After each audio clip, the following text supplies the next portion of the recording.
நம்ம சேனலை சப்ஸ்கிரைப் பண்ணாதவங்க சப்ஸ்கிரைப் பண்ணிடுங்க. கூட ஒரு பெல் பட்டன் வரும், அந்த கோயில் மணி அழுத்தி ஆல் ஆப்ஷன் கொடுத்து விட்ருங்க. அப்போ தான் நம்ம போடுற ஒவ்வொரு வீடியோ உங்களுக்கு நோட்டிஃபிகேஷன் வந்து.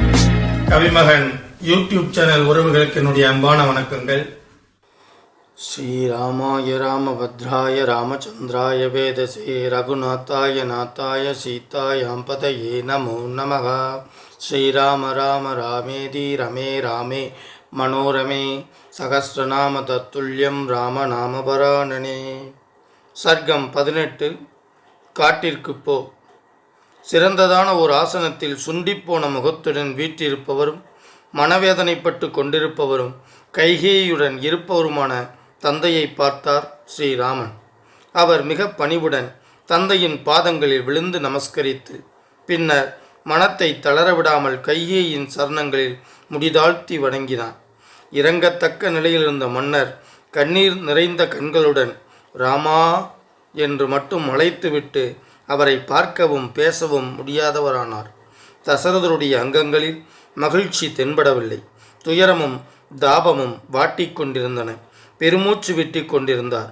அலைபுண்ட நொந்த மனத்தை உடையவராக இருந்தார். அலைகளின் வரிசைகளால் எப்போதுமே கலக்கமடையாத பெருங்கடல் அடங்கி கிடப்பது போல் இருந்தார். ராகுவினால் பீடிக்கப்பட்ட சூரியன் போலவும் பொய் வார்த்தை சொல்லிவிட்ட முனிவரைப் போலவும் பொலிவிழந்த தோற்றம். இதற்கு முன்னர் இம்மாதிரி வித்தியாசமான நிலையில் பார்த்தறியாத ராமன் காலால் பாம்பை மிதித்து விட்டதைப் போல் துணுக்குற்று அச்சமடைந்தார். தந்தையின் அந்த சோகம் எண்ணி பார்க்கவே முடியாதது. காரணம் என்னவாக இருக்கக்கூடும் என்று பருவ காலங்களில் ஆர்ப்பரிக்கும் பெருங்கடல் போல் மனம் தத்தளித்தார் ஸ்ரீராமன். தந்தையின் நலனில் அக்கறையுடைய ராமன், என் தந்தை ஏன் இப்போது என்னுடன் சிரித்து பேசாமல் இருக்கிறார்? முன்பெல்லாம் என்னுடைய தந்தை கோபத்துடன் இருந்தாலும் என்னை பார்த்தவுடன் மகிழ்ச்சியடைவாரே. அப்படிப்பட்டவர் இப்போது என்னை பார்த்தும் ஏன் மன வருத்தத்துடன் இருக்கிறார் என்று அப்போது தனக்குள் சிந்தை செய்தார். அவர் மனோபலத்தை இழந்தவர் போலாகி சோகத்தால் பீடிக்கப்பட்டு முகம் பொழிவிழந்து அன்னை கைகேயை நோக்கி பணிவுடன் பின்வருமாறு கேட்டார். என் தந்தை என் மீது ஏன் கோபமாக இருக்கிறார்? அறியாமையால் கூட நான் எந்த குற்றமும் செய்யவில்லையே. தங்களுக்கு தெரிந்திருக்கும் என்று நம்புகிறேன். அந்த காரணத்தை எனக்கு சொல்லுங்கள். தாங்களே எப்படியாகலும் இவரை சமாதானப்படுத்துங்கள். எப்போதும் என் மீது பாசத்தை பொழிந்து கொண்டிருப்பாரே, இப்போது உவகையில்லாத மனத்தோடு உள்ளாரே. முகம் வாடி மிகவும் தீன நிலையில் இருக்கிறார். என்னுடன் பேசக்கூட மாட்டேன் என்கிறாரே. சரீர சம்பந்தமான நோய், மனத்தை வாட்டும் துயரம், இவை ஏதேனும் இவரை தாக்கி இருக்கிறதா என்ன?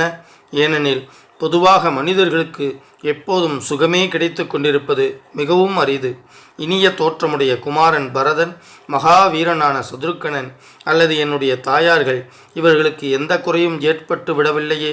மாமன்னருக்கு அதிருப்தியை கொடுத்துவிட்டு அல்லது தந்தையின் கட்டளைப்படி நடக்காததால் அவருக்கு கோபத்தை உண்டாக்கிவிட்டு ஒரு முகூர்த்த காலம் கூட நான் உயிரோடு இருக்க மாட்டேன். ஒரு மனிதன் தன் பிறப்புக்கு மூல காரணமானவரும் கண்கண்ட தெய்வமுமான தந்தையை மீறி எவ்வாறு இருக்க முடியும்? தங்கள் அளவு கடந்த அன்பு சலுகையால் அல்லது கோபத்தால் கடுமையான சொற்கள் ஏதும் சொல்ல அதனால் இவர் மனம் குழம்பி போயிருக்கிறாரா? அன்னையே, மன்னரிடம் இதற்கு முன்னர் எப்போதும் பார்த்திராத இந்த மாற்றத்திற்கான காரணத்தை கேட்கிறேன். அருள்கூர்ந்து உண்மையை கூறுங்கள்.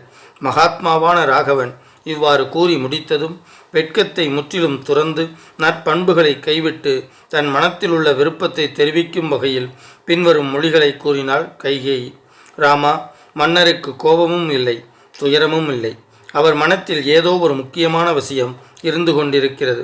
சொன்னால் நீ கேட்பாயோ மாட்டாயோ என்ற பயத்தால் பேசாமல் இருக்கிறார்.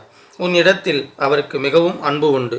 அதனால் உன் மனத்திற்கு மகிழ்ச்சி தராத ஒரு விஷயத்தை கூறுவதற்கு இவரது நா கூசுகிறது. என்னிடம் அந்த விஷயத்தை சொல்லியிருக்கிறார்.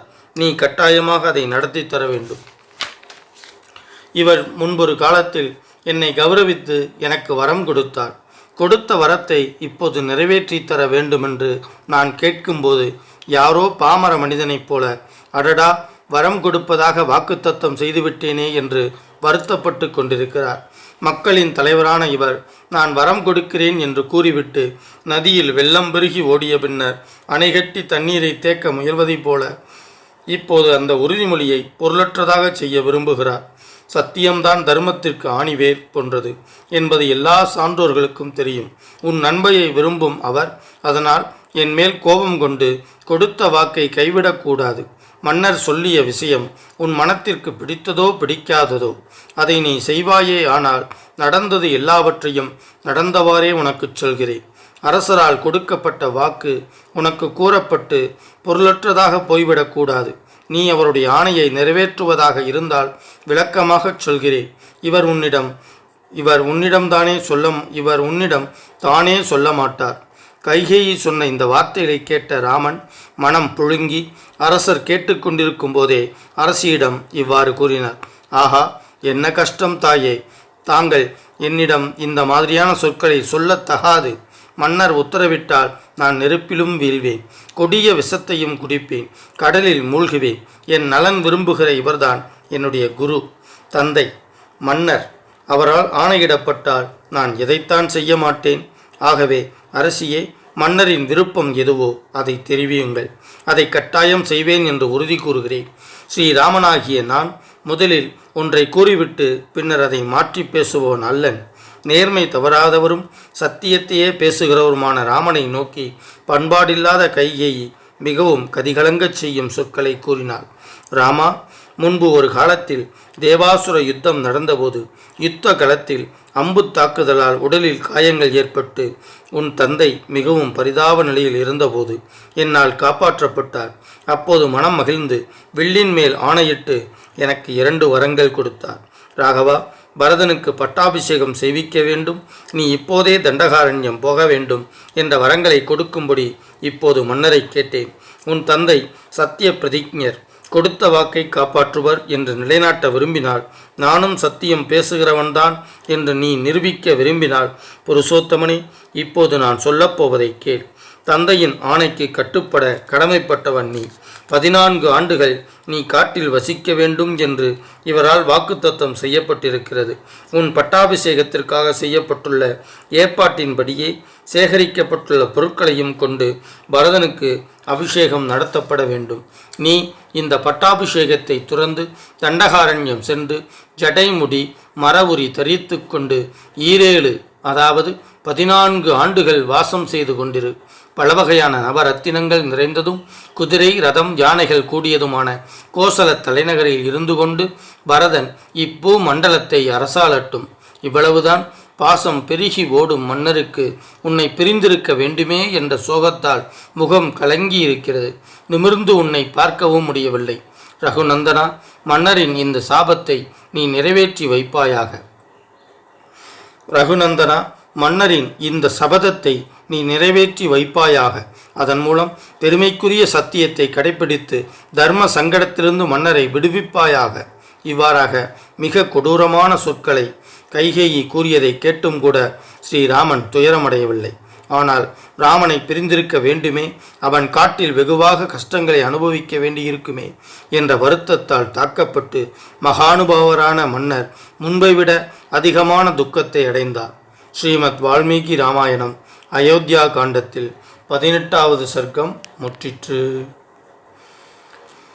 ஓம் வான்முகில் வளாது பெய்க, மழை வளம் சுரக்க, மன்னன் கோன்முகில் அரசு செய்க, குறைவில்லாதுயிர்கள் வாழ்க, நான் மறை அறங்கள் ஓங்க, நற்றவம் வேள்வி மல்க, மேன்மைகொள் சைவ நீதி விளங்குக உலகமெல்லாம். எண்ணிய முடிதல் வேண்டும், நல்லவே எண்ணல் வேண்டும், திண்ணிய நெஞ்சம் வேண்டும், தெளிந்த நல் அறிவு வேண்டும், பண்ணிய பாவமெல்லாம் பரிமுன் பணியே போல நன்னிய நின்முன் இங்கு நசித்திடல் வேண்டுமன்னாய்.